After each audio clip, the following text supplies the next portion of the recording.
ठाण्यामध्ये गणेश नाईक यांचा जनता दरबार आहे आणि त्याकडे सरांचं लक्ष लागले। मात्र त्यात अजून एक लक्ष वेधलं जातं ते म्हणजे ठाकरे गटाचे नेते या जनता दरबारात दाखल झालेले आहेत। आपल्यासोबत दीपेश म्हात्रे सर, तुम्ही भाजपाचे नेते गणेश नाईक यांच्या जनता दरबारात आले, काय तुमचा प्रश्न आहे?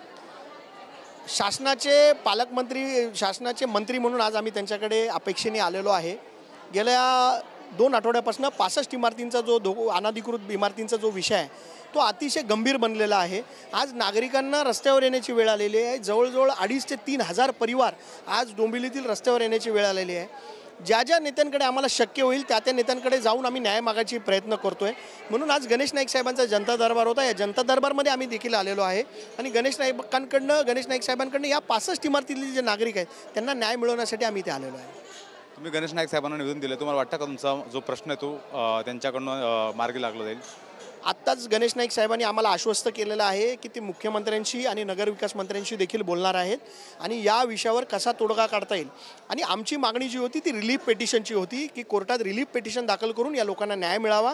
त्याच्यासाठी आम्ही गणेश नाईक साहेबांना भेटलो आणि त्यांनी आम्हाला आश्वस्त केलेलं आहे की ते मुख्यमंत्र्यांशी बोलून या 65 इमारतीतील एकही माणसाला बेघर होऊन देणार नाही, असं आश्वासन त्यांनी आम्हाला दिलेलं आहे। सर, त्या 65 इमारती आता एका रात्रात उभे झालेल्या नाहीत, त्या उभं राहण्यासाठी खूप कालावधी गेला आणि अनेक वर्षापासून लोक ते राहत आहेत। इतक्या वर्ष प्रशासन असेल किंवा तिथले राजकीय पुढारी असेल त्यांनी या संपूर्ण त्यांचा राजकीय वर्ध असल्याशिवाय हे बांधले जाऊ शकत नाहीत। तुम्हाला काय वाटतं यामागे कोण आहेत?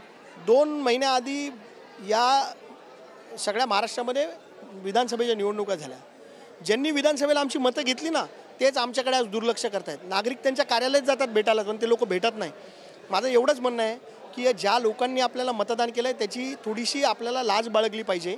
आणि आज या लोकांचा विषय आहे, जनतेचा विषय आहे, आम्हाला ह्याला कुठे पॉलिटिसाइज करायचं नाही, परंतु लोकांना न्याय मिळवण्यासाठी आज कुठलेही आमदार असतील, खासदार असतील, मी सगळ्यांना विनंती करीन की तुम्ही एकाच व्यासपीठावर या आणि या लोकांना न्याय मिळवून द्या।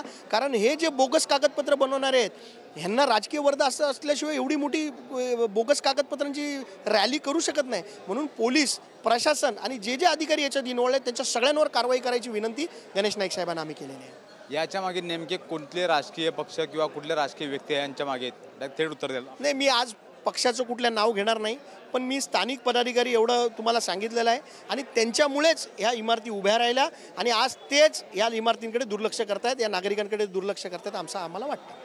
धन्यवाद आमच्याशी बोलल्याबद्दल। राजकीय वर्ध असल्याशिवाय ह्या इमारती बांधल्या जाणार नाही अशी माहिती यांनी दिली। Camera person Atharva, Mihira Dhakane, TV9 Marathi, Thane.